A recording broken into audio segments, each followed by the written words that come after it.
Õhtust, austatud kolleegid, kes on siin ruumis ja need, kes on vaatavad arvuti taga. Tänase vestluse ma otsustasin pühendada René Girardile. Ja põhjus on selles, et varsti peaks eesti keeles ilmuma tema teos, mis minu meelest on tema põhiteos. Ilmselt tõlke meelest oli ka nii. Vägivald ja püha. Ja ma kirjutasin sellele üsna mahuka järelsõna, umbes 70 lehekülge. Väike. No minu järelsõnad on kõik sellised pikad.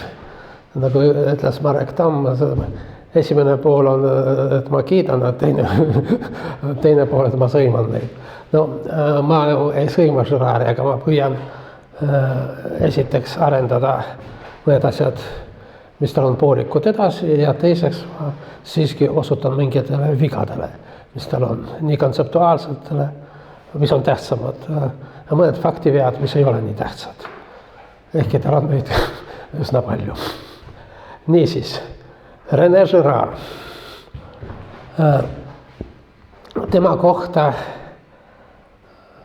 hinnangud tema kohta on vastandlikud. Et ta on üks väljapaistvam ja mõjukam teadlane, arvamusliider ja nii edasi, mis avas, ma ei tea, kui palju suuri perspektiive ja nii edasi. Ja teine on see, et ta on diletant ja õigupoolest see, mis ta kirjutab, on mingisugune täiesti marginaalne nähtus. See on huvitav, et vahepealseid hinnanguid praktiliselt ei ole. No see, et ta halvasti mahub akadeemilisse kirjutusse, see minu jaoks ei ole mingisugune negatiivne tunnus. Aga siiski ma osutan ka mõnedele tema probleemidele. Nii, siin teises lõigus mul on lühendatud inglisekeelses Wikipeediast, mis on väga selline kiitev, apologeetiline tekst, et tema raamatud hõlmasid paljusid akadeemilisi valdkondi, kindlasti nii on. Tema ideed ja mõju on üha suurem sellises valdkonnas nagu kirjanduskriitika, kriitiline teooria, antropoloogia, teoloogia, mütoloogia, sotsioloogia, majandus, kultuuriuuringud ja filosoofia. Mina lisaksin siia veel psühholoogia. Kaasa arvatud kliiniline psühholoogia. Nii, ei saa öelda, et see on vale. Aga siin peab olema üks täpselt. Ühegis nendest valdkondadest ei ole saanud haridust. Mitte üheski. Tema on hariduselt ajaloolane ja rõhuga arhiivindusele. Nii, aga no, kui me räägime ka, miks ta pidi nende asjadega tegelema. Tema isa, Joseph Girard, oli kuulus Prantsuse ajaloolane. Ja nagu päris ajaloolane.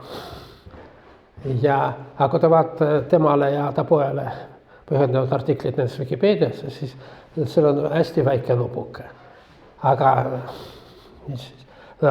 sündis Avignonis, kus isa oli ühe arhiivi direktor ja tema isa auks. Avignonis on isa suurem tegijane. Isa auks on nimetatud üks Avignoni tänav. Nii.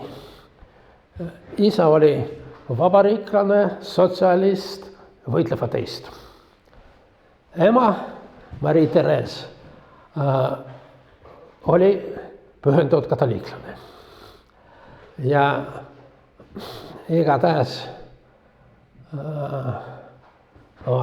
teisele lapsele, see on siin René Girard, talle pandi nime René Noël Théophile. No, René on lühendatud ladinakeelsest Renatus, uuesti sündinud. Aga Noël on jõulud, Theophil on Jumala sõber. Nii, ilmselt tema pani nimed.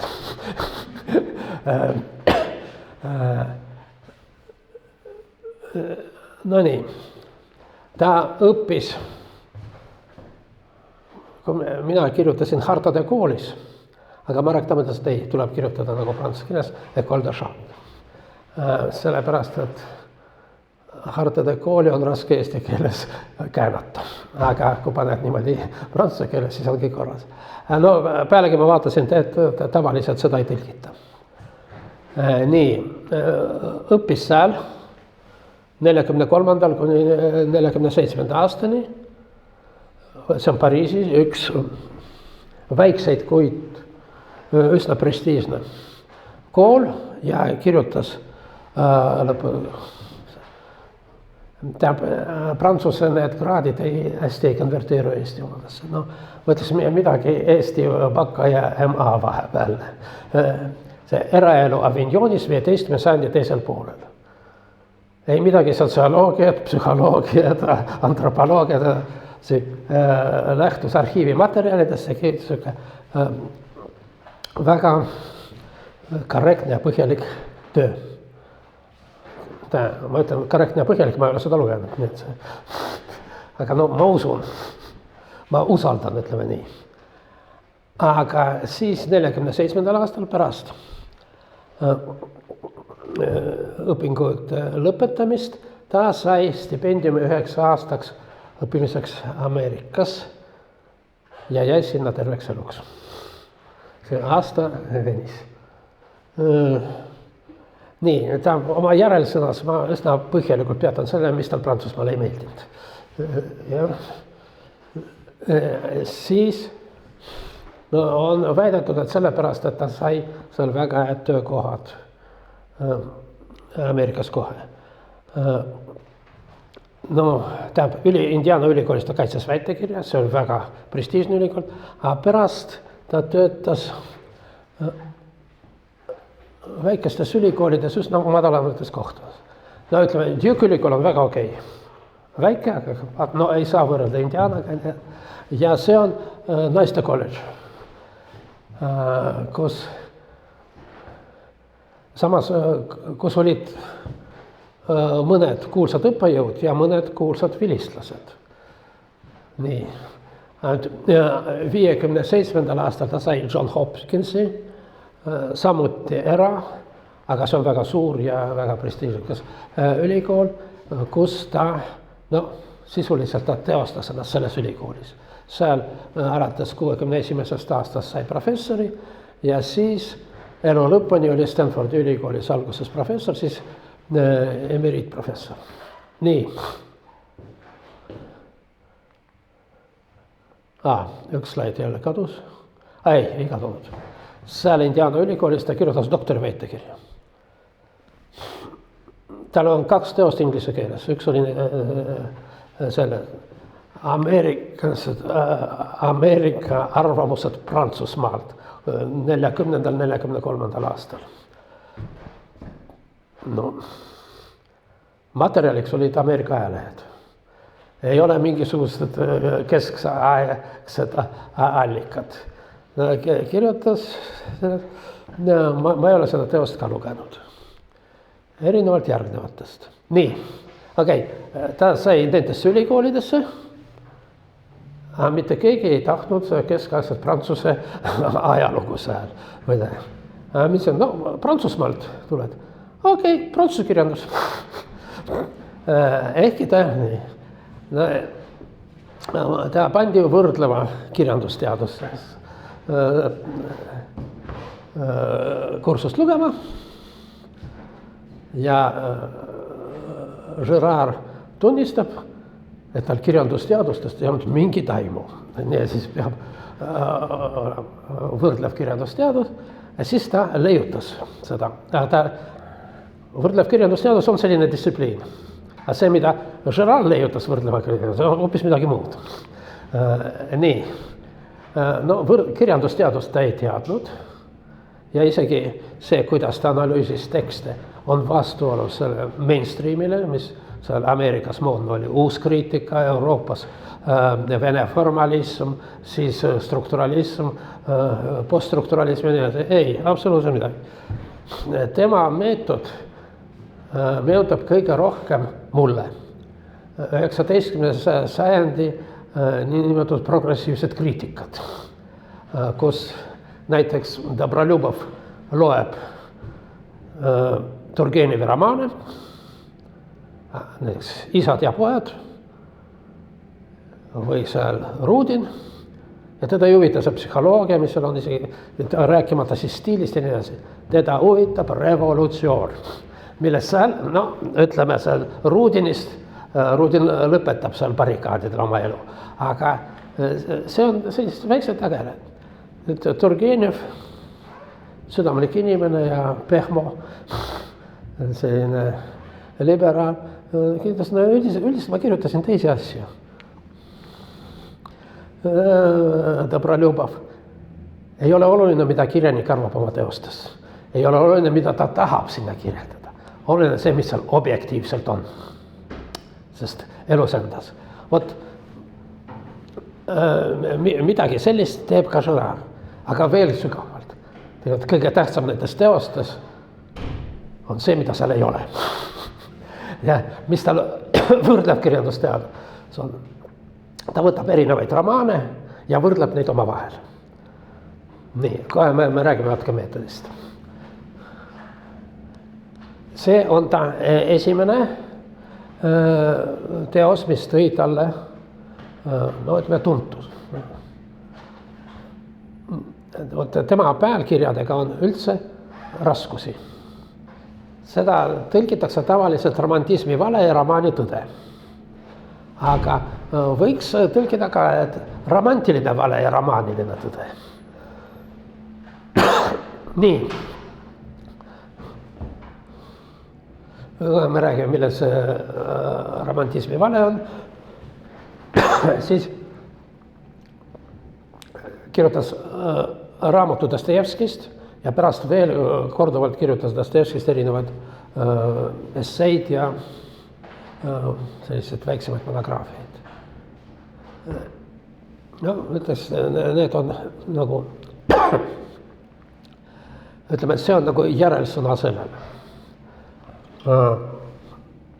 Kui ma juba ütlesin järelsõna, siis selle raamatul on järelsõna.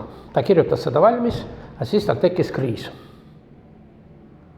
Ja sellisest vasakpoolsest ateistist sai parempoolne katoliiklane. Eriti huvitav on see, et tema sai tõsiusklikuks katoliiklusest Dostojevski mõjul. Aga Dostojevski vihkas katoliiklust, tema jaoks katoliiklus on hullem kui ateism, aga ja ütleme, tema romaanides katoliiklus on seotud üldse antikristlusega. Nii, aga vot, see oli tema kriis ja siis see on juba pärast kriisi. Dostojevski kahestumisest ühtsuseni, see ei ole eesti keelde tõlgitud, vaadake, kuidas inglise keelde on tõlgitud, hoopis midagi muud. Kuidas on ülestõusmine põranda alusest. Ma ei tea, kuidas Dostojevski romaan eesti keelde on tõlgitud, et kirjad põranda alt, zapiski iz podpolja. Ülestõusmine põranda alt. Nii, aga see on ülestõusmine põranda alt. Nii, ja nüüd see raamat, millest ma põhiliselt täna räägin, see on Vägivald ja püha. Ja ma pärast räägin, et see on ka probleem, kuidas seda eesti keelde tõlkida. Või ma ütlen kohe, sest pärast unustan ära. Vägivald ja sakraalne. Sakraalne ja püha ei ole päris üks ja sama. Aga ma saan aru tõlkijast, no prantsuse keeles on saint ja sakr. Püha ja sakraalne. Ja see on nimelt sakraalne. Eesti keeles püha ja sakraalne ei ole niimoodi eristatud nagu prantsuse keeles. Aga prantsuse keeles ka ei ole päris. Ütleme, püha süda. Kirik on Sacre-Cœur, aga mitte Saint-Cœur. Nii, aga lihtsalt fikseerime ära, et siin võib olla see nii püha kui sakraalne. Nii, see on minu jaoks vähemalt põhiteos, see on, ütleme, nagu järelkaja. 2 tema lugejad ja õpilased, Michel Augurian ja Guy Lefort vestlesid temaga ja see on nagu intervjuu vormis. Ta on vestlus, intervjuu või need on kaasautorid. Michel Augurian on psühhanalüütik ja tema rakendab Girardi ideed, nimelt selle idee nimi on mimeetiline iha, mimeetiline iha, ta püüab seda rakendada oma praktikas. Nii, siis need on pigem nagu kommentaarid selle raamatule, aga see on mõned uued teemad. Nimelt siin tuleb kristlus sisse. Patu Oinas on jällegi nagu selle raamatu üks peatükk lahti kirjutatud, aga oluliselt laiendatud materjal. Nii. See on teine ja viimane raamat, mida Girard kirjutas inglise keeles. Kadeduse teater.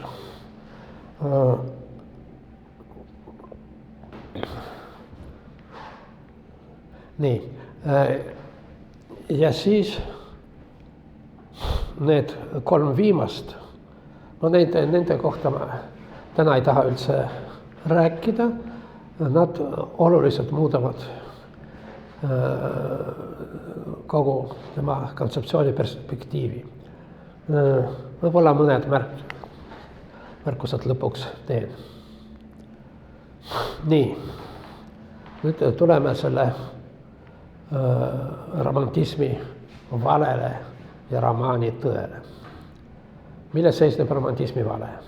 Romantismi vale seisneb selles, et inimene arvab, et tal on tahe. Et talle mingisugune asi meeldib. Sellepärast, et minul on selline omadus, et tal mulle meeldivad sellised asjad ja sellel asjal on selline omadus, et ta on selline asi, mis mulle peaks meeldima. Vale. Ja, see on vale. Ja see käib kõikide tundede kohta. Ennekõike armastuse. Nägin armastus esimeses pilgus, vale. Ei ole sellist asja. Armastan teda sellepärast, et ta on nii hea ja ilus ja nii edasi. Vale, mitte sellepärast. Nii. Ka see ei ole ainult armastuse kohta, see, ütleme, tahan neid riideid. Mitte sellepärast, et need riided mulle hästi sobivad ja sellepärast, et mulle meeldivad nad. Ei, ma tahan millegi teisele. No, üldiselt kõik on lihtne. Ma tahan mingit asja sellepärast, et keegi veel tahab seda. Ja see teine on mulle eeskuju ja ma nagu mõnes mõttes kadestan teda. Olen tema peale armukade. Siis märkige sulges. Armukadedus ei ole armastuse kõrvalefekt, aga see on armastuse eeltingimus. Armukade ja ma teda imetlen ja vihkan. Nii, vot see on see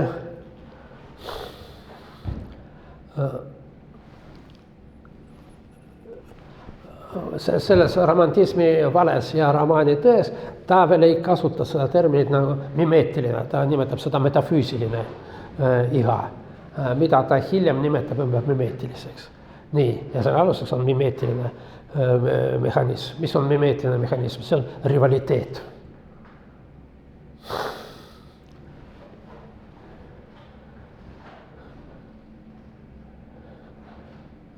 nii.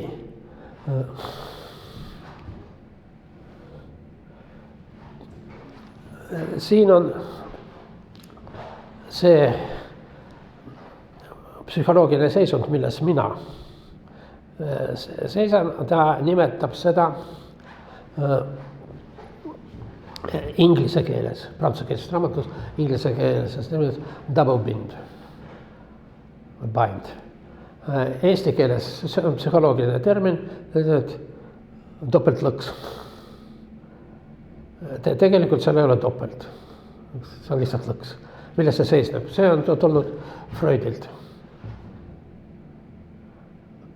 Ma midagi tahan, aga ma ei saa seda tahta ja ma ei saa seda tahta sellepärast, et ma tahan ja nii edasi. Üldiselt see on selline olukord.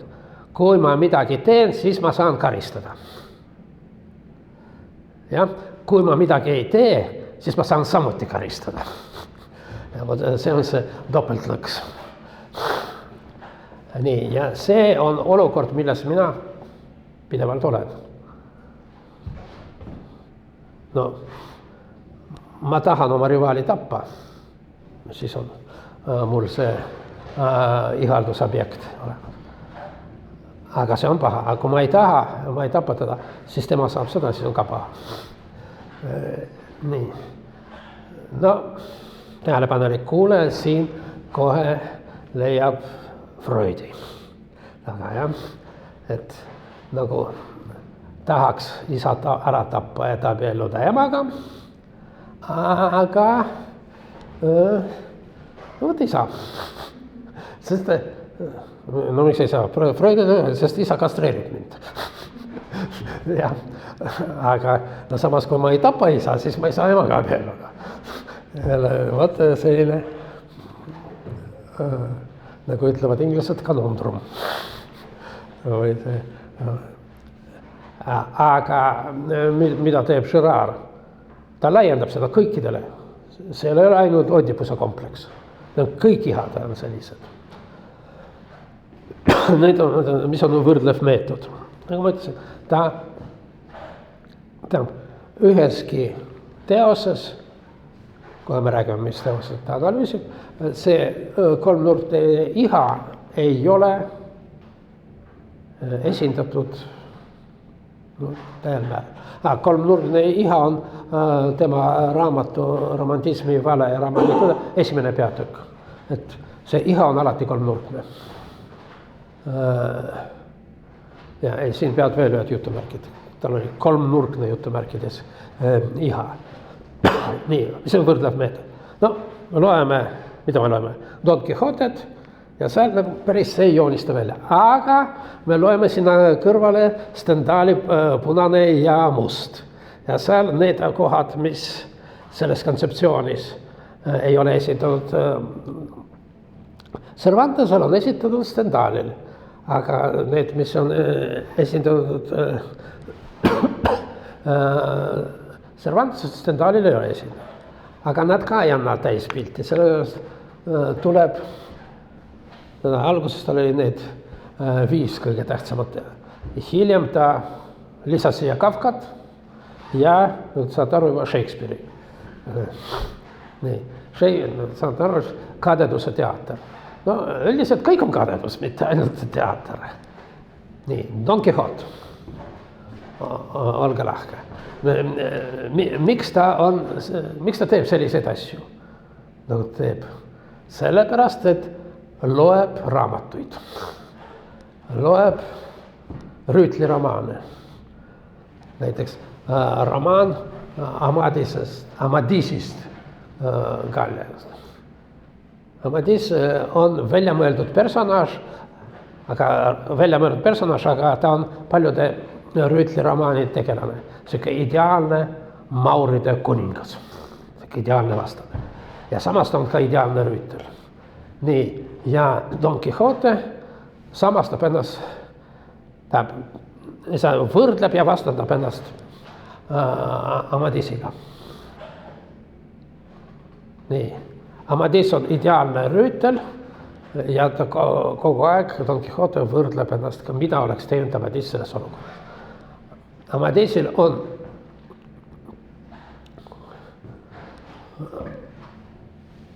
südamedaam, keda ta teenib, ja Don Quixote ka leiab endale Dulcinea Tobosos, mis on juhuslikult lõbunaine. Jah, see ideaalne daam. Siis tal on vaja kiivrit. Kiivrit niisama seal ei vedele. Ta leiab habemaajamis vasest kausikest ja ütleb, et see on Mambrino kiiver. Jah, nii, vot ta pidevalt võrdleb ja ta peab olema veel parem rüütel kui see õilisrüütel Amadis. Stendhalil punane ja must. Julien Sorel. No, ja, tal on elav Napoleon. Ja ta kogu aeg võrdleb ennast Napoleoniga. Madame Bovary veel no, Madame Bovary on veel sarnasem Don Quixotega, sest kõik tema ideaalid on raamatutest. Raamatutest, kuidas ta riietab, kuidas käivad peened daamid ja milline tal peab olema armuke. Ta oli õnnelikult abielus, sai vastikku tüüpi endale armukeseks ja tapab ennast ära. Nii, vot see ta ei saanud sellest topeltlõksust välja.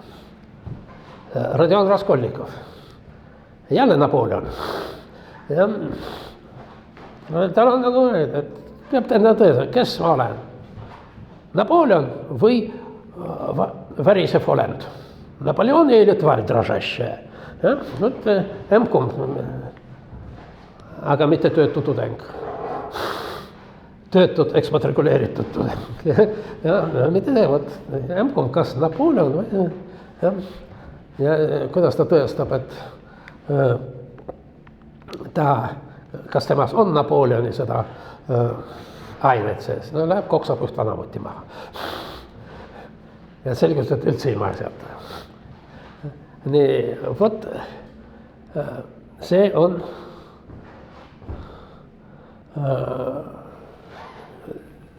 vabandust. Üheski nendes romaanides mimeetiline kolmnurk ei ole täiel määral esitatud, aga kui paneme kokku need kõik, et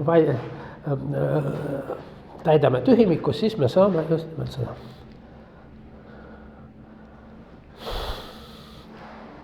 See on siin otsad tsitaadid. Erinevad romaanitehnikad on oma olemuselt metafüüsilise iha tuletised. No, metafüüsilise on mimeetiline. Vahendid nagu ka illusioonid võivad erinevad, kus nende eesmärk on alati üks ja sama. Metafüüsiline iha paljastamine. Ja nii me rääkisime, mis on romaani vale, romantismi vale, see on romaani tõde, et ta paljastab seda. Don Quixote osutas hulluks. Julien Sorel, nagu pärast ka Prousti tegelased, ka nad saavad aru oma pretensioonide põhjendusest. Samamoodi, eriti dramaatiliselt on Dostojevski kuriteos ja karistuses. Hiljem ta veel analüüsib, Gerard veel analüüsib Vendi Karamazovit selle nurga. Seoses süütundega pole räägimisest. Nii, ja nüüd räägime meie põhiteemast, see on vägivald ja püha. Ma valisin siia illustratsiooniks mitte esimese väljaanne. Esimene väljaanne oli väga igav akadeemiline must kirik kollasel taustal nagu need pronksõja. Aga siin me näeme Juditit, kes lõikab Alafernesse pead otsast. Judit on püha, eks ole, ja tema pühadus seisneb nimelt vägivallas. Siin ei ole mingit kahtlust piiblis, et kõik, mis teeb juudid, on hea. ja kõik, mis teeb Alafernes sulal. Nii. Aga muidugi see Juditi lugu ei mahu hästi Girardi kontseptsiooni. Ja nüüd räägime tema nagu põhiideest.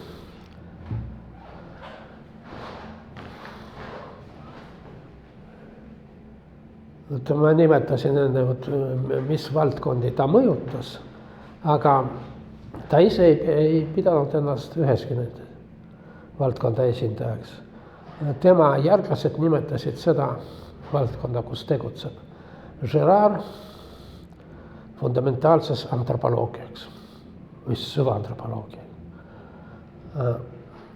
Mis ei ole ka minu meelest päris hea, kahel põhjusel. Esiteks me ei saa aru, mida see tähendab.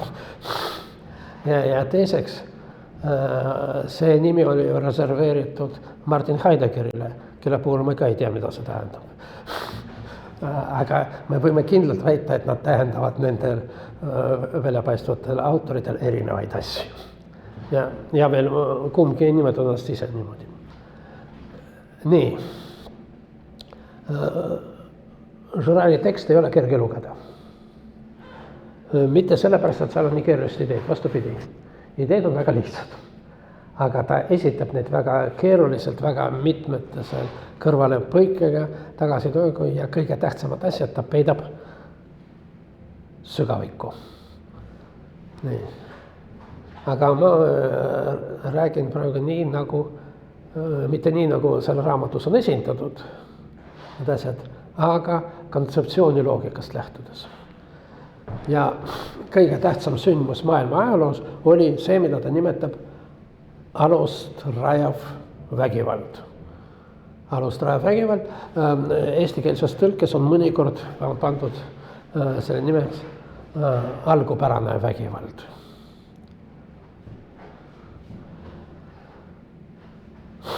Nii, miks ta on alust rajav?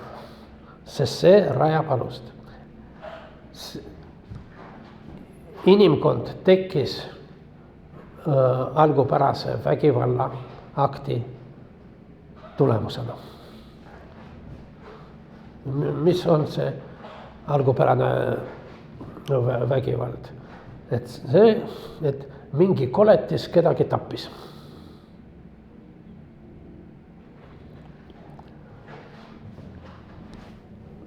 Kus me seda loeme? Aga mitte kusagil. No, üldiselt võrdlevas metoloogias, mis on rekonstrueeritud, on midagi muud.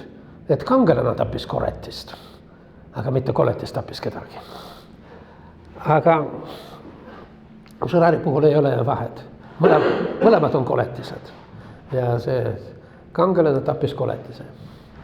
Ja see oli alust rajav sündmus. See lõi inimkonda ja see lõi inimkonna korra kõige tähtsamat alust. Ta eristas kaks valdkonda, pühadust ja inimsust.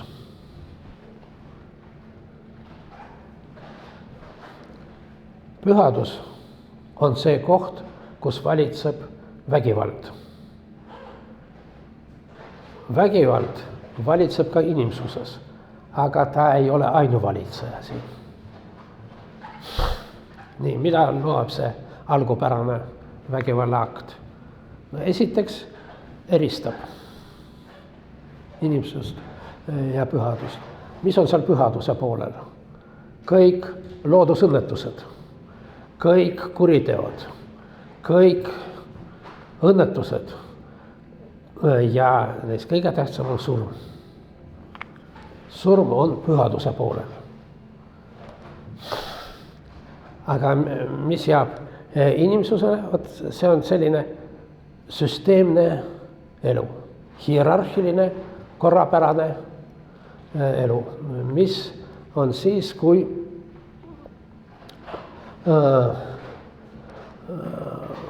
vägivald on viidud sinna pühaduse poolele.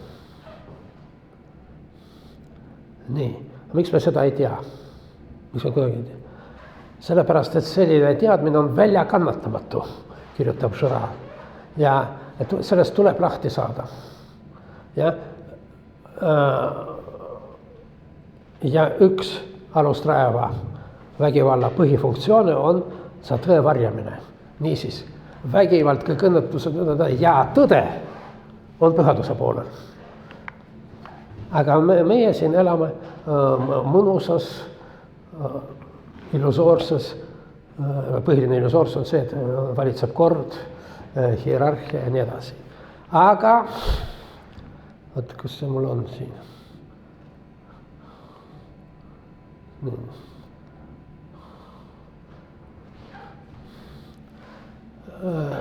Pühadus tungib sellest oma valdkonnast välja inimsuse poolele. Inimsus ei saa sinna pühaduse poolele. Ta eristab see. Kui pühadus on oma seal pühaduse poolel, on see transcendentne vägivald, teistpoolne. Aga kui ta tungib sealt sisse inimese poole, ta muutub immanentseks vägivallaks. No, transcendentne võib tõlkida ka potentsiaalne. Aga siin, kui ta tuleb inimsuse poole, siis ta aktualiseerub. Kõik need sõjad, aga mitte ainult. Üks põhiline on see, et surnud tulevad elavate poole. Võt see oluline piir. Elavad versus surnud, siis on hägustatud. Surnud tulevad elavate poole. Zombid hulguvad ringi. Tekivad sotsiaalsed segadused, kataklüsmid, sõjad ja nii edasi. Siin on selline oluline aspekt, et vägivald võib ainult kasvada. Ja kui on kuskil süsteemi kogemata või vägivaldselt rikutakse, see tähendab, et sinna tuli vägivald ja siis see läheb edasi. Vot Girardil on mitu näidet seoses antiikreekaga, aga ma kasutan kaks erinevat näidet. Üks on Lõuna-Ameerika mütoloogiast. Lugu naisest, kes ajas segamini erinevad seemned. Olid nad. Need lõhkus klassifikatsiooni. Muuseas, seeme ei ole ainult eesti keeles ka inimese seeme, aga ta ajas viljaseemned segamini. Mis oli tagajärg? Tohutud tülid, sotsiaalne katastroof, sõda ja nii edasi. Ja loodusõnnetused. Sellepärast, et üks laakas naine ajas seemned segamini. Teine näide oli üks Iisraeli filmis, kus selline ultraortodoksne perekond väga rangelt jälgib kõik need Girardi hierarhiaid, aga selgub, et üks mees, 3 lapse isa on gei. No, siis talle selitab rabi. Et sa arvad, et see on niisama oled gei. Kõik need sõjad, ja mitte ainult sõjad, maavärinad, vulkaanipursed, uputused ja edasi on sellepärast, et inimeste seksuaalsus läks segamini. No, 1000 kilomeetrit vahet, see indiaanlaste müüt räägib enne muistest ajast, aga see rabi seletab, miks Hamas ründab. Ja, võt sellepärast, et sina teed sihukese asju. Nii.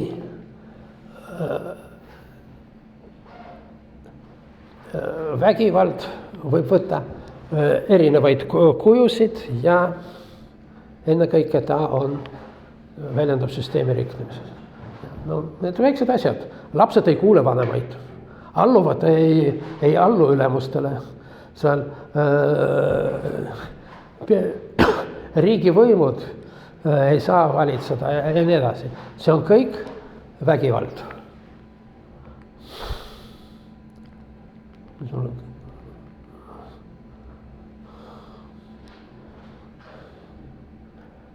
Nii.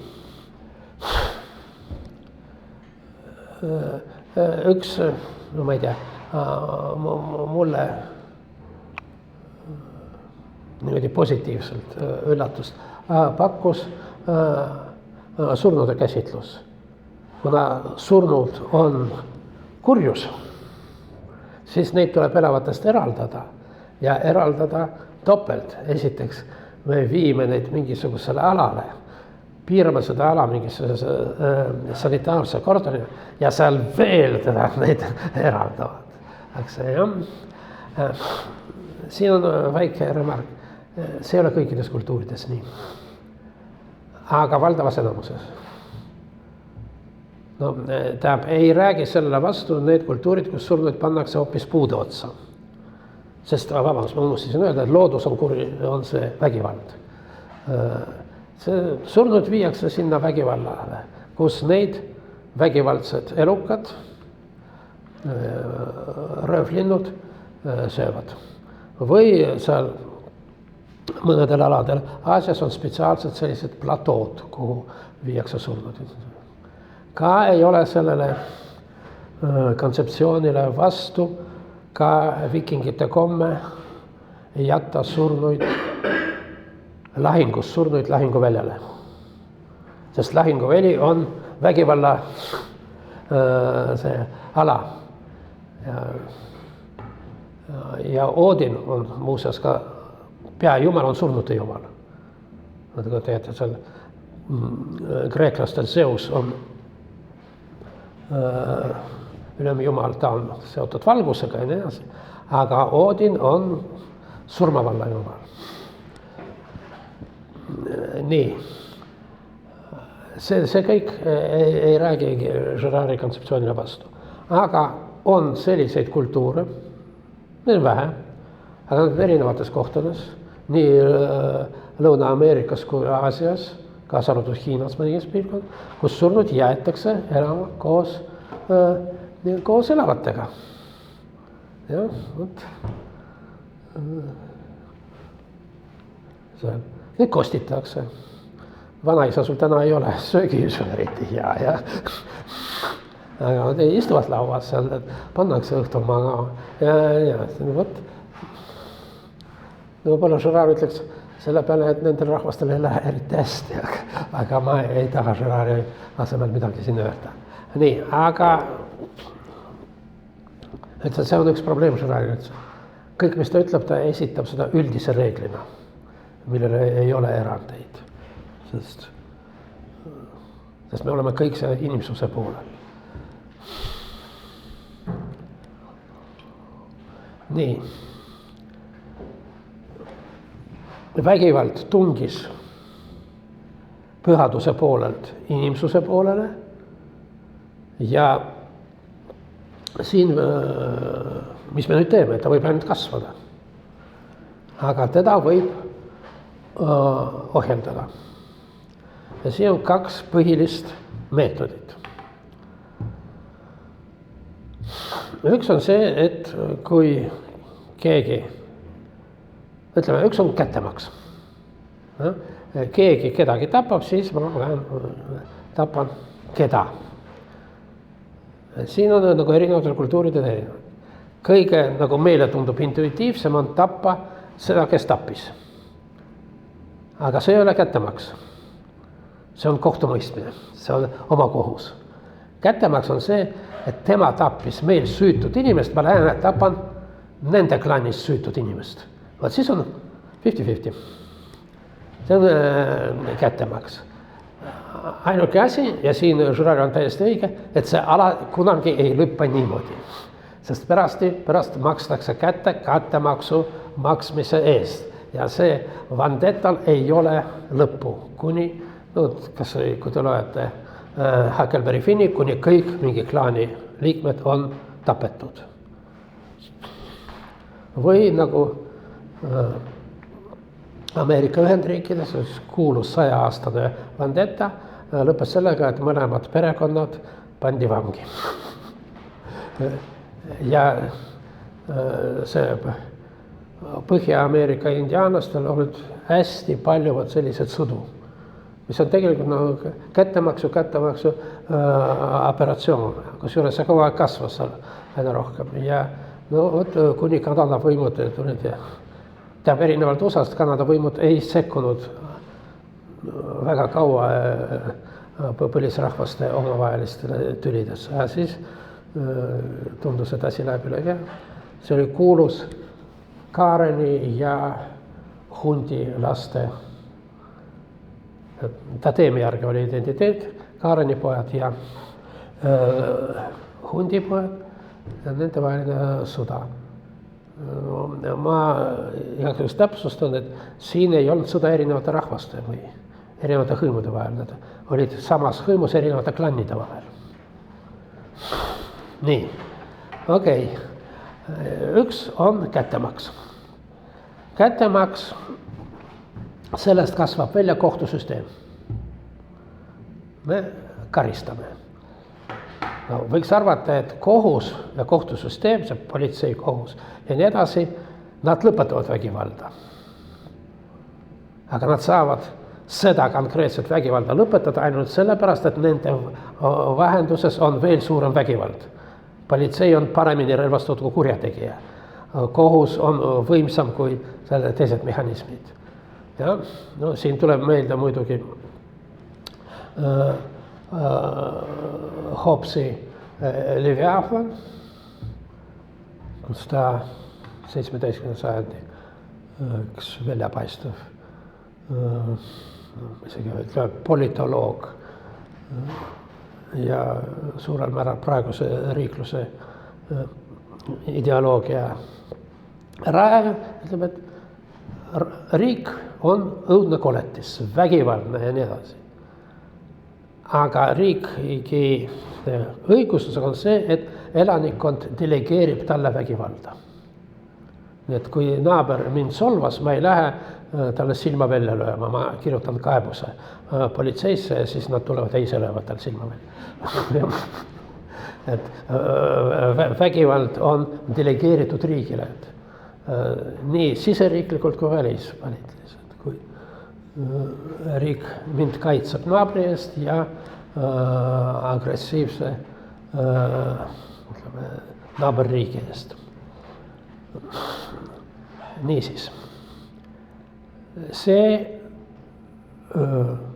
vägivalla ohjeldamise mehhanism on ise vägivaldne ja see tekitas mõnedes filosoofides või ühiskonna kriitikutes nagu Charles Foucault, nagu Michel Foucault kontseptsiooni, et hoopis riik on kurjategija, kurjategija on süütu. Või igatahes vähem süüdi kui riik ja sellepärast vangid tuleb vabastada. Ma ei tea, kas riiki tuleb vangi panna, seda ei ütle. Nii, muidugi ei ütle, sest vangla kui institutsioon tuleb kaotada. Kohus kui institutsioon tuleb kaotada. Nii, aga me läksime liiga kaugele sellest žõraarist. Teine ja põhiline mehhanism on ohvri toomine.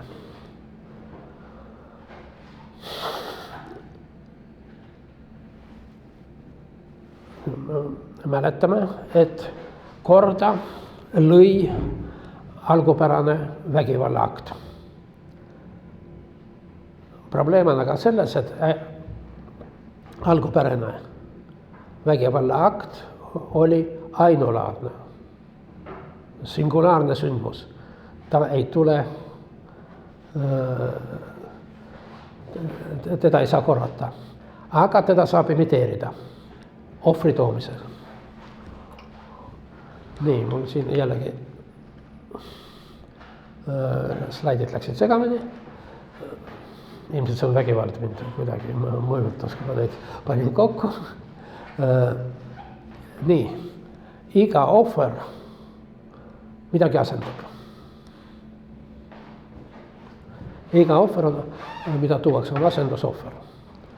Kui tuuakse inimohverit, siis ta asendab teist inimest, et no, näiteks, et talle ei makstaks kätte.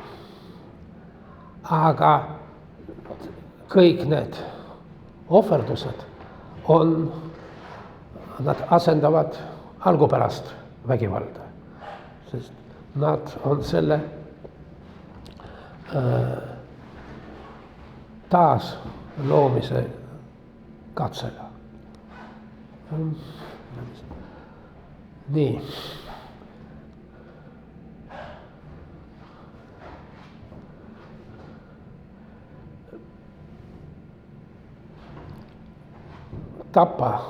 Ohver tapetakse. Ohvri tapmine on kuritegelik akt. Miks ta on kuritegelik? Sellepärast, et ohver on püha. Aga miks ohver on püha? Sellepärast, et ta tapetakse. See on ka nagu positiivne doppeltlõks, on doppeltlõks lähenemine.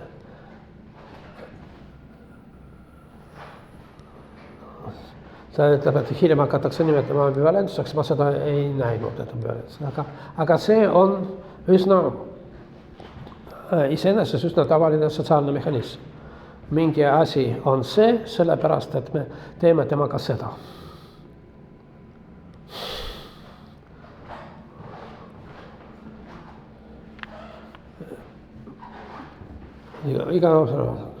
Keda me toome ohvriks? No muidugi kõige parem on tuua ohvriks kedagi meie seast. Ja tegelikult siin see tekitab Girardile teatud peavalu, aga ta üsna oskuslikult püüab sellest välja saada, et kõige parem on tappa kuningas. Ja Aafrikas muuseas tapetaksegi. Ja see Fraseril on tohutu suur materjal püha kuningatest. Fraseri kontseptsioon on selline, kes on kuningas, ta on püha. Aga mitte Girardi mõttes. Miks ta on püha? Sellepärast, et ta vastutab selle eest, et rahval oleks hea. No, mis on rahval hea? Et talvel oleks talv, suvel oleks suvi, et ei oleks põuda, ja? Aga ei oleks ka üleujutust. Et naised ja loomad sünnitaksid. Ja? Et ei oleks mingisugust arusaamatut haigust, epideemiat. Ja ma unustasin nimetada epideemia kui tüüpiline kurjuse, ma isegi ütleks etaloon. Epideemia ise väljendab kurjust, aga kurjus on ka nakatav, nagu nakkushaigus. Nii. No vot, aga siis tapame kedagi, kes on vähem väärtuslik. Ja paljudes kultuurides hakkas tekkima nagu selline asi, et oma võõras. Ohver peab olema oma. Aga päris oma on kahju tappa. Siis me loome ühiskonnas sellised kihti, kes on nagu võõras, aga samas oma. Või oma, aga samas võõras. Kes need on? Need on sõjavangid. Ja nad elavad meie seas. Mõnes kohas, näiteks Kreekas, nad võisid olla ka nagu pereliikmed. Aga nii perekond, kui ta ise teadis, et kui on vaja, siis neid ohverdatakse. Nii, vot tema on oma võõras, aga see võiks olla ka mingi haige. Aga haigus on ka kurjuse. Võõras on kurjus. Haige on kurjus. Nii et kui ta on haige, siis me võime teda ohverdada. Või kui ta on sant. Või kui ta on kerjus. See on huvitav, et eesti keeles kerjus on sant. See on pühak. Ja? Nagu Girardi järgi. Püha sant. No, eesti keeles on seda isegi ilmselt kuradi sant. Kuradi pühak, jah. Nii. Ohver peab olema süütu. Muidu see on karistus, aga mitte ohverdus. Ta peab olema süütu ja ta peab olema juhuslik. Aga samas, kui ta on välja valitud, siis kohe ta muutub ainuvõimalikuks ja süüdi. Kuidas valitakse? No, kõige levinum meetod oli Ardale või ütleme liisku heitmine. Kõige vanemates koodeksites, nagu isegi Hammurabi koodeks, seal on see meetod, süüdlase välja selgitamine. No, me ei tea, kes seda tegi. No, viskame liig, tõmbame liisk. Aga no, võis ka teistmoodi vaadata, visata vette ja vaadata, kas upub või mitte. See on ka Ardale. Ütleme, Euroopas nõidade kasutati kuni 18. sulgudes kühimärk sajandini.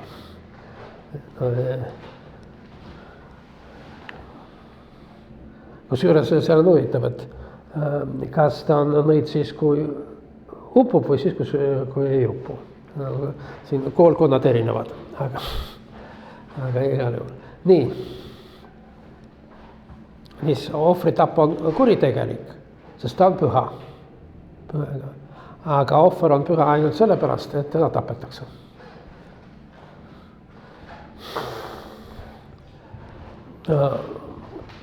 Seda, mida tuuakse ohvriks, Gerard kasutab selle tähistamiseks kreeka sõna katarma.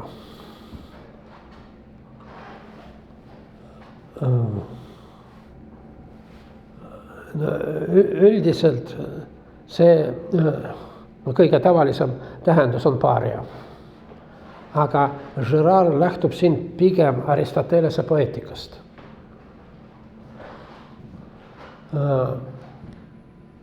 Draama tragöödia eesmärk on kaks. Üks on see, et ta kajastab mingisuguseid asju, see on mimesis. Ja siis mis on kasu sellest, et me seal näeme igasuguseid õudusid, tapatalgusid. Antiiktragöödias, Kreeka tragöödias eriti me neid ei näinud laval. Nendest räägiti, et tuleb see käskelt, mis õudus, te ei teagi, mis seal juhtus. Ja. Aga roomlased olid selles mõttes juba, kuidas nüüd öelda, rohkem esteetiliselt arenenud ja mõned teatrid isegi olid selles, et tapeti sealgi laval. Juhuslikult keegi kuulajatest on näinud Fellini filmis Satyricon, tegevus on Vanas Roomas, seal on teater, kus see kuulus näitleja raiub laval orjal käe. Ja see kõik plaksutab väga hästi raius. Nii,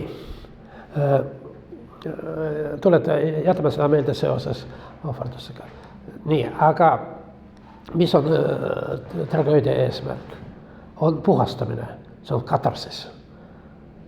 Inimesed elavad üle neid asju, mida esitakse draamas ja saavad ise puhtamaks. Nii.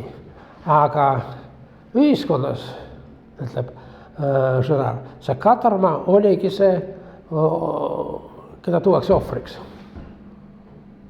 Teda tuuakse sellest, et ühiskond puhastuks.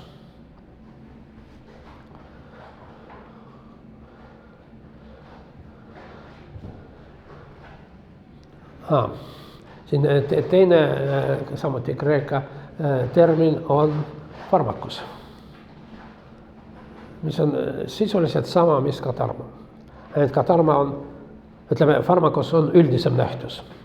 Katarma on see inimene, keda ohverdatakse. Aga farmakos, no siit Eesti farmakoloogia. Farmakos on esiteks ravim, teiseks mürk. Mürkravim, see püha ja vägivald. Nii. Ja seda farmakost nagu võetakse ravimina, aga selle katarmale see on surmale ohverdamine.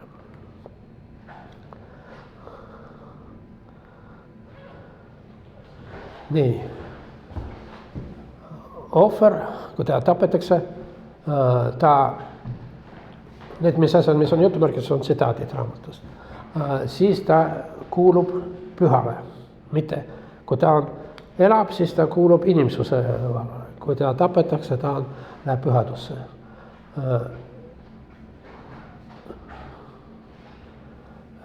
Nii, seda katarmat viiakse mööda linna tänavaid läbi protsessioonina. Ja sellega võiks võrrelda matuseprotsessioonides. Surnud ka viiakse kalmistel läbi linna.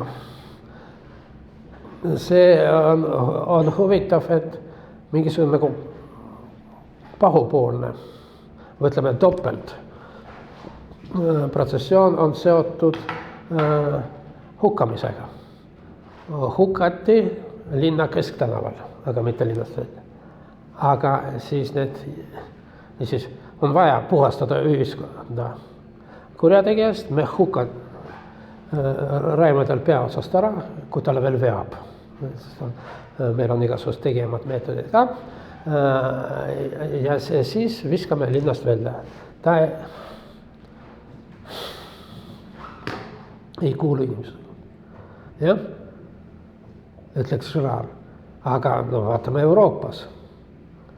Seal nagu Inglismaal need hukkunud päid pandi Toweri seintel välja, et kõik sellise didaktilise vahendina. Vaatage, kes veel tahab kuninga vastu mässata. Ja see ei olnud, see ei ole selline erakorraline.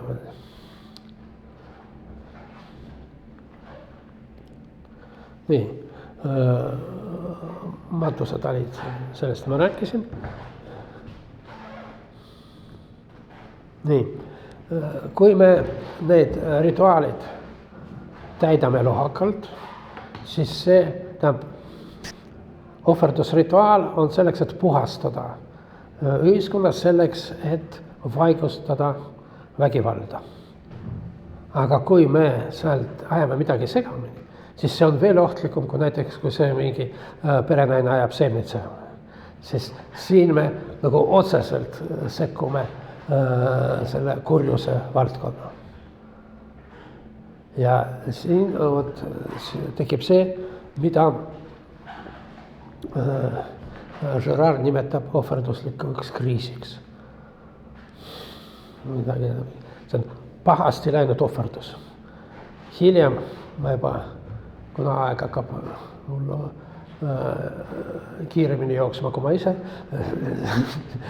siis ma ütlen, et sama asi tal on halva pööre võtnud pidu. Halva pööre võtnud seal igasugused asjad. Sest kõik asjad võivad võtta halva pööret. Aga kõige halvem, kui on see pahasti läinud ohverdus, siis tekib ohverduskriis, mis nõuab palju teisi ohverdusi. Nii, nüüd räägime natuke ohverdusest. Üldiselt see on huvitav, et kui vähe kasutab Girard pühakirja materjali. No ta väidab, et see on sellepärast, tal on kaks kummalist põhja. See on sellepärast, et ta ei tegele religiooniga või ta tegeleb religiooniga, aga mitte religioosselt, aga antropoloogiliselt. Ja teiseks, ta ei kasuta teiseks, mis tundub mulle vastuolus esimesena, ta ei kasuta piiblit, aga kasutab need ähmasemaid antiigi ja teiste rahvaste müüte, sellepärast, et piiblis on kõik tõde. Ja seal müüdid nagu varjavad tõde ja siis ta paljastab see. Nagu see kolmnurksed iha ta nopib välja nendest erinevatest romaanidest, nii ta vaatab erinevat müüte. Aga piiblis ei ole midagi sealt noppida, seal on kõik puha tõsi. Nii. Sellegipoolest ta natuke kasutab ka piiblilugusid. Üks on see Kain ja Aabel. No, Kain ja Aabel on tegelikult peaksid olema Gerardile väga oluliseks teemaks, sest see oli esimene ohverdus. Ja siin on oluline see, Kain ja Aabel oli Aadama ja Eeva pojad, kes oli lemmiklaps, ma kohe ütlen, pojad, ja nad otsustasid, et toovad Jumalale ohvri. See ei olnud Jumala käsk. Jumal piirdus sellega, et ärge sellest õunapuust või sellest viljapuust seda võtke, aga et ohverdage mulle midagi. Aga siis nad otsustasid, vennad siis ohverdasid. Siis on see, et Kain oli maaharja ja ohverdas Jumalale nüüd maavilju. See Aabel oli loomaga.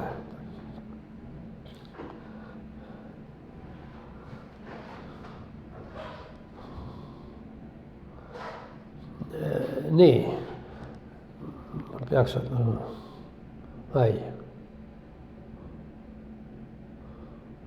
nii, mul läks üks slaid kaduma, võib-olla kuskil seal lõpus on välja. See on Gerardi ümberjutus, see ei ole piibel. Niisiis,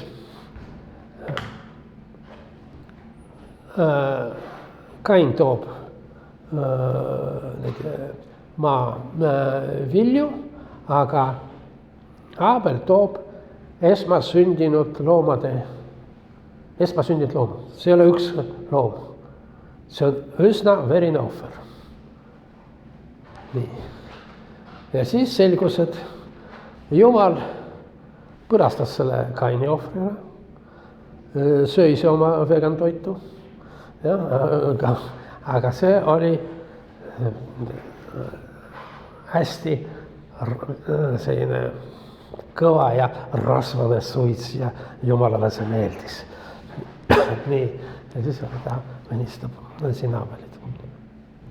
Selle peale Kain läks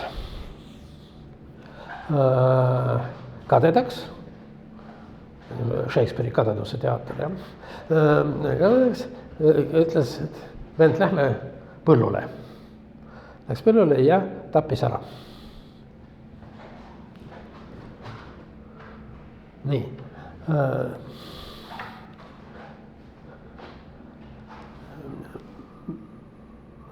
Kuidas interpreteerib seda Gerard? Kes on süüdi? Kain või Aabel? Ja Gerardi süüdi on Aabel. Miks? Sest tema on juba tapnud. Aga Kain ei ole tapnud. Ja tappes neid loomi, Aabel nagu saab oma vägivallast lahti. Aga Kain, kes ei tapnud kedagi, temal see vägivald on sees. Ja sellepärast ta läheb ja lööb oma venda maha kadedusest. Ja, no siin on ka kolmnurk, Jumal.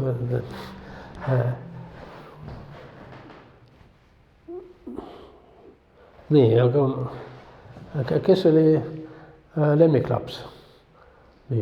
No, praegu kõik traditsioonid, nii judaismis kui kristluses, kõik ütlevad, et Aabel. Ja isegi Uues Testamendis Aabel on esimene prohvet. Mida ta seal prohvetlas? Igatahes ta on püha, ta on nagu, läheb nende märtsete hulka. Aga see algupärane variant on, ma arvan, et pigem Gerardi. Kuidas me piiblist loeme? Eeva sai oma mehega ühte ja sai rasedaks ja sünnitas esmasündinud Kaini. Ja Kain, mis tähendab midagi nagu esmasündinud, midagi sellist.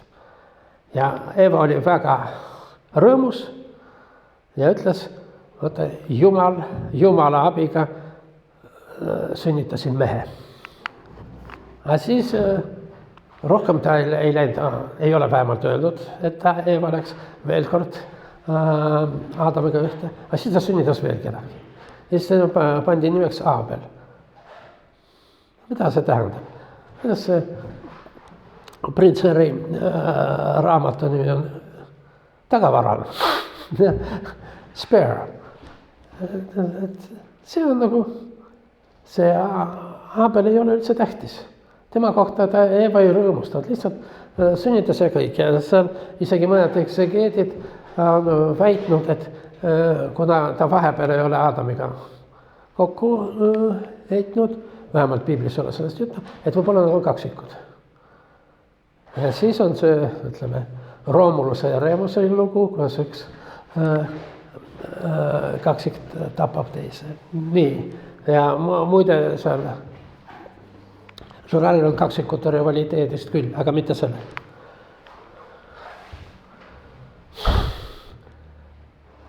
Kuidas ta tappis, see on päris huvitav. Sellel pildil, mida me näeme, et see on lõualugu. Kust Kain seda sai, kui ta ei olnud seal loomapidaja. Nii, ja see on mitmes teos. No piiblis ei ole öeldud, kuidas tappis. No tavaline on see, et mingi kaikaga, no siin on üldse mingi põllumajandusriistaga ta tabab. Aga siin on palju huvitav. See on eeslilõug. Kus seal eesel tuli? No me teame, kus eesel tuli. Eeslilõuaga tappis Simson vilistlasi. No, siis, kui juba selgus, et see on selline hea tapariis, siis saad aru, et Simson on palju hiljem, eks ole. Aga keskajal see kõik loetakse nagu üks tekst. Nii, ja nüüd meie võib-olla põhi või ka samas ka viimane teema on Patoinas.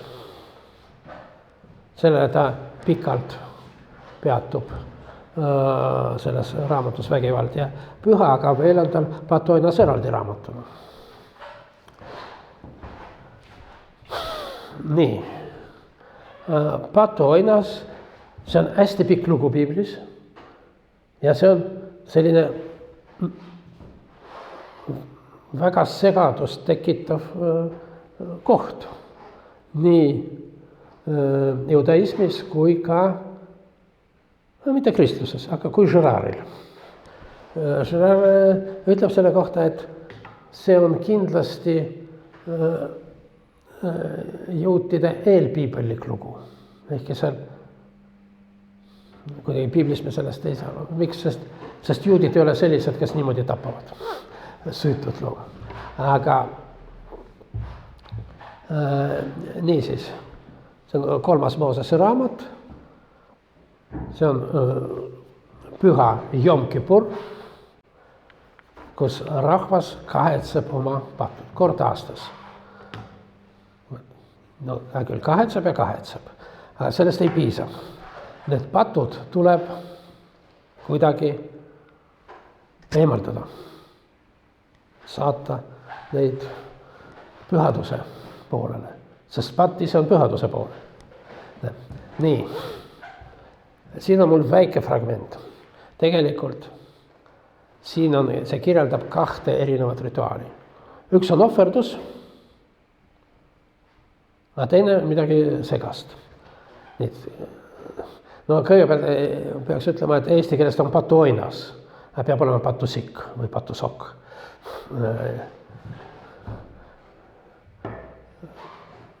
Soome keeles puki.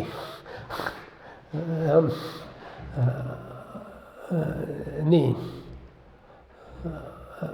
ka, kus see on, ka inglise keeles God. See on tulnud escape koodist. Nii. Okei, rahvas on aasta jooksul üht-teist teinud ja seda tuleb puhastada. Siis preester toob ohvri. Siin tegelikult ohvriks ta toob 3 looma. 2 tõesti oinast ja 1 sikk. Aga kuidas seda edasi? 1 sikk, aga valitakse kõigepealt 2 terved ja täiesti identsed sikku. Nendest, mis nendega nüüd tehakse? Nüüd viskame liistu. Heidame liistu. Kumb on õnneseen? Seda me ohverdame Jumalale. Nii.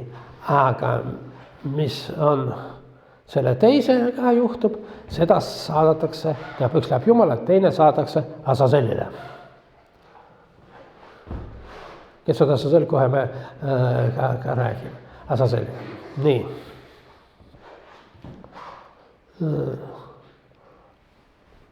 See, keda ohverdatakse Jumalale, sellega on kõik korras. Aga see, keda saadakse Azazellile, see ongi see patuoinas. Talle pannakse külge kõik rahva patud ja üleastumised. No mis rahva patt on? Näiteks samas kastrulis valmistas piima ja lihatoitu. See on 600 pluss keeludest, mida iga juut peab täitma. Vot, see on raske patt. No, õnneks ei läinud maaväriseks, aga no, ajas segane, jah? Või seal šabati ajal kogemata tegi mingit tööd. Näiteks vajutas elektri sisse. Iisraelis religioossete juutide kvartalis on lift, mis automaatselt peatub igal korrusel. Et inimene ei vajutaks, ei oleks pidanud, see on šabati lift, šabati ajal ta peatub igal korrusel, nii et ei tohi nupule vajutada. Mul alati tekib küsimus, et miks näiteks nupule ei tohi vajutada, aga kividega loopida mööda sõitvaid autosid tohib. Ega nad nii lihtsalt võid ka ei ole. Et nupule vajutades ma muudan olukorda maailmas. No kui ma viskan kellegi kiviga vastu pead, siis aga see ei loe, see ei ole olukorra maailmas muutumine. Nii, igal juhul kõik need asjad nii saadetakse teda kõrbesse ja ta kannab enesega kõik kogu rahva patud. Mis sellest patuoinast saab? Piiblis ei ole midagi öeldud. Aga sellega me ei taha leppida. Ja siis on erinevad teooriad.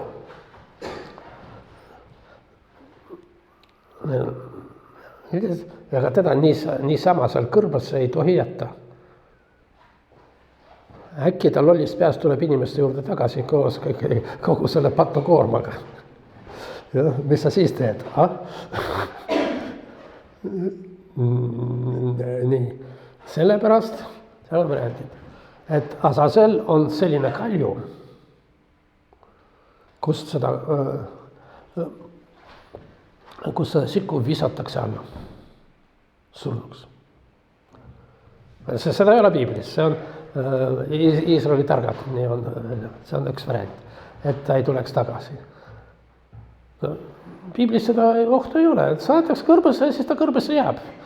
Aga meie ei taha niimoodi leppida. Siis teine variant, et Azazell on hoopis surmahingel. No, kes on lugenud Meister ja Margaritat, see mäletab, et seal on selline tegelane Azazello, surmadeemon. Ja? muide, kuskil muul piiblis rohkem seda Azazel'i ei mainita. Azazel on ainult see koht, kuhu kellele saadetakse, kellele või millele saadetakse see patuoinas. Ja siin vastupidi, et sikk laskuge seal seda lahti, aga mitte, et viskage sealt kaljust alla.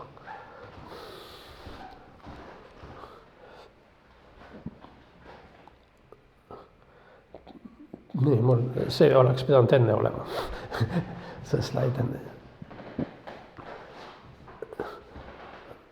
See on Girardi. See rituaal pidi olema väga iidne, sest on selgelt võõras piibellikule vaimule, nagu me seda eespool esitasime. Nii, mis asi on piibli vaim? Mitte see, mis seal piiblis on, aga see, mida Girard teile esitan piibli vaimuna. Ja, nagu see ikka olnud nii. No vot, sina sokukene paneme sulle need rahva patud. Patuoinas on piiblis ainult üks episood, aga see on üks kuulsamaid piiblilugusid, mida tavaliselt tsiteeritakse, need, kes ei saa üldse jutust aru. Teeme sellest patuoina. Ja? Aga mis tähendab patuoina? See sikk on täiesti süütu. Ta on võetud süütu sikkuna teiste hulgast ja siis veel, me ei tea, kumb läheb Jumalale, ja sellest hetkest ta muutub ainuvõimalikuks ja pattude kandjaks. Nii, aga Girardi meelest see ei sobi piibli vaimule. Nii, see on, mida tähendab Azazel? No kõige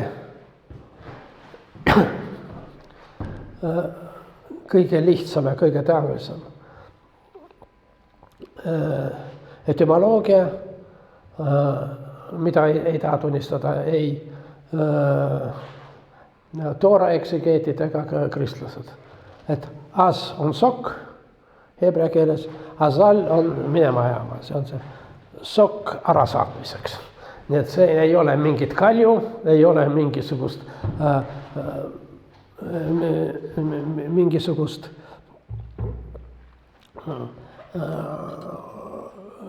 surmahinglit.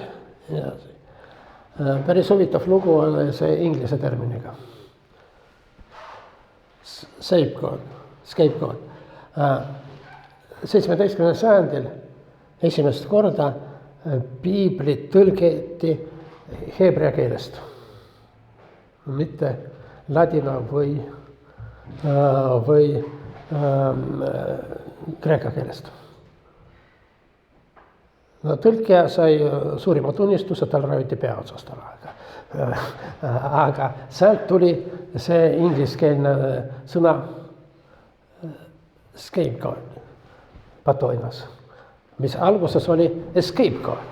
See sikk, mis saatakse minema või tõuseb minema. Aga see on hilisem 19. sajandi deemonite entsüklopeedias pilt, kus Azazel on korraga. See on Azazel koos selle patuoinaga.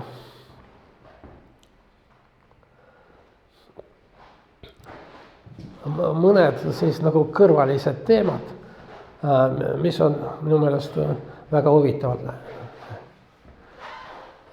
Mäng ja pidu on Girardil kõik seotud vägivallaga. Ükskõik milline mäng. Päringuvise, teater, sport, religioon üldse ja eriti rituaalid. Need on kõik kuuluvad pühadusse, seda on vägivalda. Ja unustasin öelda täpsustust. Girard kirjutab, et raamatu nimi on Vägivald ja püha. Aga tegelikult need ei ole kaks erinevat asja. Ta võiks öelda, et vägivald kui püha või sidekriipsuga vägivald püha. Sest see püha ongi vägivald ja vägivald. Nii. No vot, ja kõik mängud, kõik religioonid on vägivaldsed. Siia märkivad sulgudes, välja arvatud juutide ja kristlik religioon. Vot need ei ole, need on teistmoodi. Aga vot ma ei taha rääkida tema viimastest raamatutest.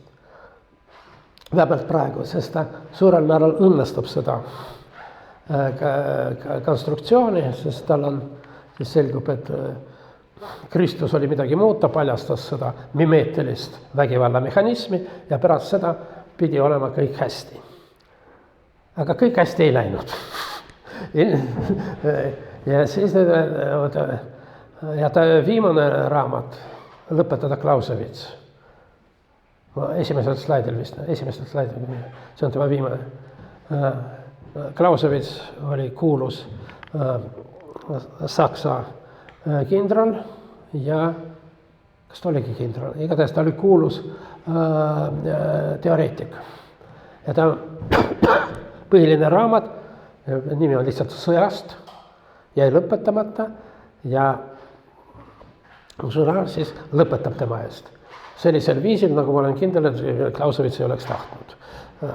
Sest et lõpetada Clausewitz, kõik lõpeb maailma lõpuga, ja, sest et Kristus nagu paljastas vägivalda, aga meie, patused inimesed, jätkasime seda vägivallatsema, siis kui vägivald oli juba paljastatud. Ja see tähendab, et nüüd on palju halvem kui enne. Ja see viib ainult maailma lõpule siuke asi. Nii, mängud.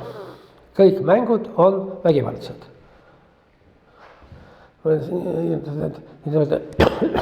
Mäng ei ole naljaasi. Aga naljaasi ei ole ka naljaasi. Naljad on ka vägivaldsed. Nii. See mängud ei ole lihtsalt seotud vägivallaga. Nad on vägivalla väljendused. Nad on vägivalla väljendused. Kõik mängud on taanduvad ohverduse rituaalile.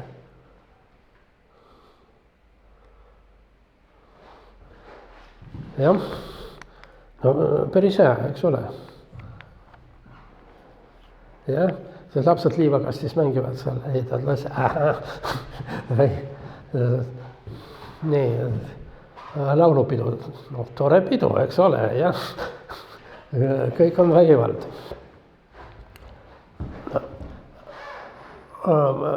Mängu osa kultuuris on väga suur Girardil. Üldiselt mängude kohta on mitu raamatut juba enne kirjutatud. Võib-olla